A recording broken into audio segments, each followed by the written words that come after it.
los tiempos de Hipócrates en el siglo V a.C., se habían atribuido las enfermedades a abstractos desequilibrios de los humores internos del cuerpo humano.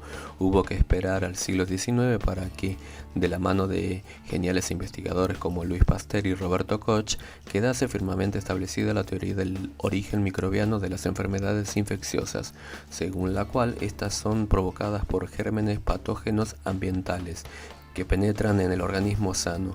La determinación de las causas concretas y seguras de una amplia gama de afecciones supuso el inicio de la actual medicina científica. Pasteur dio asimismo un impulso decisivo al desarrollo de las vacunas, siendo especialmente recordado por el éxito de su vacuna contra la rabia en 1885. Su padre, que dirigía una pequeña tenería, se había trasladado a Arbois durante la infancia del pequeño Louis, que realizó sus primeros estudios demostrando más vocación por la pintura que por los libros. A pesar de ello, su padre lo obligó a cursar estudios secundarios en el Liceo de Besançon, donde consiguió el título de bachiller en letras en 1840 y en ciencias en 1842. Ese mismo año fue admitido en la Escuela Normal Superior de París, pero con una baja puntuación que al año siguiente mejoró. Estudió química bajo la dirección de Dumas y Ballard y en 1847 se doctoró en física y química. Al año siguiente sus investigaciones sobre el ácido racémico y a continuación sobre el paratartárico le llevaron a formular una teoría sobre la disimetría molecular. Creía haber descubierto una línea de demarcación entre las sustancias orgánicas elaboradas por seres vivos, con estructura molecular disimétrica, y las preparadas en los laboratorios con estructura simétrica. Tales estudios han valido a Pasteur la consideración de fundador de la estereoquímica, rama de la química que describe la estructura tridimensional de las moléculas. Hoy sabemos que su concepción era errónea, pero igualmente constituiría el punto de partida para investigaciones de gran trascendencia. En 1848 fue nombrado profesor de física y química en el Liceo de Dijon y 3 meses después suplente en la cátedra de química de la Universidad de Estrasburgo, cátedra de la que sería titular en 1852 para pasar después de 1854 a 1857 a la Universidad de Lille como profesor de química y decano de la Facultad de Ciencias, con una orientación principalmente práctica, encaminada a resolver algunas dificultades con que topaban las industrias vinícolas y cerveceras de la región.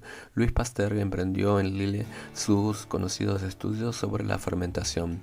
Sus investigaciones le llevaron a corroborar, por un lado, la idea de que las levaduras eran las responsables de la producción de alcohol en la fermentación, y por otro, a descubrir que la producción en el proceso de fermentación de ciertos ácidos y sustancias indeseables que agriaban el vino o la cerveza era debida a la acción de microorganismos como las bacterias. Pasteur resolvió el problema con el simple método de someter a altas temperaturas las soluciones azucaradas iniciales. Se eliminaba con ello las bacterias, evitando así la acidificación del producto final. El ilustre científico francés aplicaría este mismo sistema al ámbito de la conservación de los alimentos. Calentando la leche a alta temperatura antes de embotellarla, se destruyen las bacterias patógenas que pueden contener y se impide su fermentación sin alterar su estructura ni sus componentes. Este procedimiento, que hoy llamamos pasteurización, complementó las aportaciones anteriores de Nicolas Appert y favoreció el crecimiento de la industria agroalimentaria. Mientras tanto, Louis Pasteur había pasado a París como director del Departamento de Ciencias de la École Normale en 1857 a 1867 y a continuación como titular de la Cátedra de Química de la Facultad de Ciencias de la Universidad de 1867 a 1875. Allí, en áspera lucha con el biólogo francés Félix Pouchet y los fisiólogos teologizantes, desarrolló su gran batalla contra la generación espontánea. La antigua idea de que algunos seres vivos no derivan de la reproducción de otros, sino que se forman espontáneamente, se basaba en una observación empírica inexacta.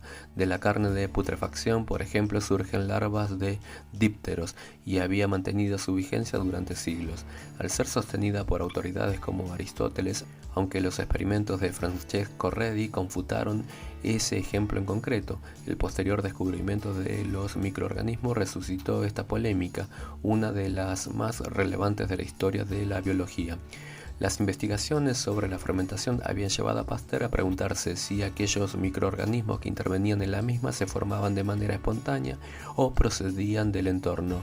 Para resolver la cuestión, ideó un experimento consistente en introducir material nutritivo esterilizado mediante calor en diversos recipientes. Todos ellos fueron sellados para impedir la contaminación por el aire local. Los resultados fueron inequívocos. En los recipientes en los que se introducía aire húmedo se producía una rápida putrefacción de la materia orgánica. En cambio, en los recipientes donde el aire introducido contenía poca humedad, prácticamente no había alteración de la materia original. Pasteur dedujo que el aire está cargado de gérmenes de microorganismos que se desarrollan en contacto con la materia orgánica en las condiciones ambientales adecuadas. La publicación de las conclusiones en 1860 supuso la definitiva liquidación de la teoría de la generación espontánea en la memoria final de 1861. Por otra parte, Pasteur intuyó que los estudios realizados podían preparar el camino a una serie de investigaciones sobre el origen de las enfermedades. Mayor gloria habían de darle todavía a Pasteur los trabajos que comenzó en 1865, año en que, habiéndose difundido en los alrededores de Alais una grave enfermedad que destruía los gusanos de seda, fue comisionado por el gobierno para que estudiara la epidemia y buscara sus posibles remedios. Tal enfermedad, llamada pebrina, estaba alcanzando proporciones inusitadas y amenazaba con hundir la rica industria de la seda del sur de Francia. Pasteur analizó en profundidad el problema y logró determinar que la afección era causada por unos corpúsculos microscópicos, descritos ya por el italiano Cornaglia, que aparecían en la puesta efectuada por las hembras enfermas. Seleccionando y criando huevos libres de la plaga, las explotaciones lograron salvarse del desastre. De este modo fue corroborando su intuición de que muchas enfermedades eran debidas a infecciones de microorganismos patógenos y se encontraban ya en situación de enunciar los principios de la patología microbiana. Los estudios anteriores, en efecto, sugirieron a Pasteur una analogía entre la enfermedad y la fermentación, del mismo modo que la acción de microorganismos exteriores es la causa, por ejemplo, del deterioro de la leche. Esos mismos microorganismos podían invadir un cuerpo sano y causar las afecciones. Luego, así establecer como consecuencia de sus trabajos la llamada teoría microbiana o germinal de las enfermedades, según la cual muchas de estas se deben a la penetración en un cuerpo sano de microorganismos patógenos. Pese a la incomprensión que suscitó, derivada en cierto modo del sentido común, para el que resulta sorprendente que seres microscópicos puedan matar a otros infinitamente más grandes. Los resultados de sus ulteriores investigaciones acabarían avalando su hipótesis. Entretanto, la guerra civil que ensañaba en París en 1871 obligó a Pasteur a abandonar la ciudad, pero no detuvo sus estudios. En Clermont-Ferrand, donde se refugió, los cerveceros del lugar le invitaron a proseguir y completar las pesquisas sobre la cerveza. Pacificada la ciudad, regresó a París, donde fue elegido socio de la Academia de Medicina en 1873 y se otorgó una pensión vitalicia en 1874, aumentada en 1883. Recibió luego la Legión de Honor e ingresó en la Academia Francesa en 1881.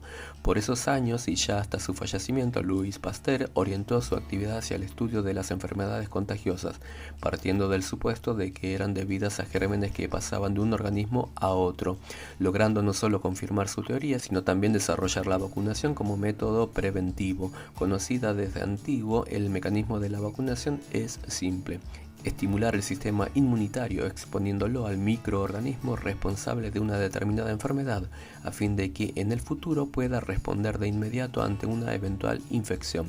Sin embargo, su aplicación práctica hubo de enfrentarse a obstáculos insalvables, al no haber un modo seguro de regular la fuerza infecciosa de los extractos. A menudo se causaba la enfermedad que se pretendía prevenir. Solo un médico rural inglés, Edward Jenner, había logrado en 1796 una prevención eficaz contra la viruela humana, que consistía en infectar a un individuo sano con la viruela de vacas. La infección estimulaba las defensas del individuo hasta el punto de inmunizarlo contra la viruela humana. Al ser la viruela de las vacas inofensiva en el ser humano, el método no comportaba ningún riesgo. En 1879, mientras realizaba experimentos con pollos afectados por el cólera de las gallinas, Pasteur advirtió que uno de los animales infectados con el cultivo conservado en malas condiciones y por tanto deteriorado quedaba protegido frente a la enfermedad. Había descubierto que en determinadas condiciones los gérmenes resultaban menos patógenos, pero que al inocularlos en individuos sanos daba igualmente lugar a una respuesta defensiva que protegía contra los gérmenes virulentos. En 1881 inició sus estudios acerca del carbunco, una enfermedad que causaba estragos en el ganado lanar. Pasteur descubrió el bacilo responsable de la enfermedad y llevó a la práctica la idea de inducir una forma leve de la misma en los animales, inoculando los bacilos debilitados para inmunizarlos contra ataques de variedades más agresivas. Preparó la vacuna y resultó un éxito. Todas las ovejas en las que se habían inoculado bacilos débiles resistieron el contagio de los bacilos letales. Todas las no vacunadas perecieron. La continuación de sus investigaciones le permitió desarrollar la vacuna para prevenir la rabia, una enfermedad contagiosa también llamada hidrofobia en el hombre y contra la que no existía paliativo alguno, resultando casi siempre mortal. Después de largos estudios y experimentos ensayados desde 1880, encontró un método seguro para atenuar el virus, inocular la enfermedad en conejos y tras su muerte someter la desecación las médulas de los conejos de las que podían obtenerse extractos cada vez menos virulentos a medida que avanzaba el tiempo de desecación. La efectividad de esta vacuna, su última gran aportación en el campo de la ciencia, se probó con éxito el 6 de julio de 1885 en un niño alsaciano de 9 años, Joseph Meister, que había recibido 14 mordeduras de un perro rabioso y que, gracias a un paciente tratamiento de 10 días, no llegó a desarrollar la enfermedad. Este éxito espectacular tuvo una gran resonancia, así como consecuencias de orden práctico para Pasteur, quien hasta entonces había trabajado con medios más bien precarios. El apoyo popular hizo posible la construcción del Instituto Pasteur, fundado en 1888, que gozaría a partir de entonces de un justificado prestigio internacional. Con la salud muy debilitada, venía padeciendo una hemiplegia desde 1868. En 1892 recibió en la Sorbona un solemne homenaje con motivo de su 70º aniversario. 3 años después, el insigne científico falleció en Marnes-la-Coquette.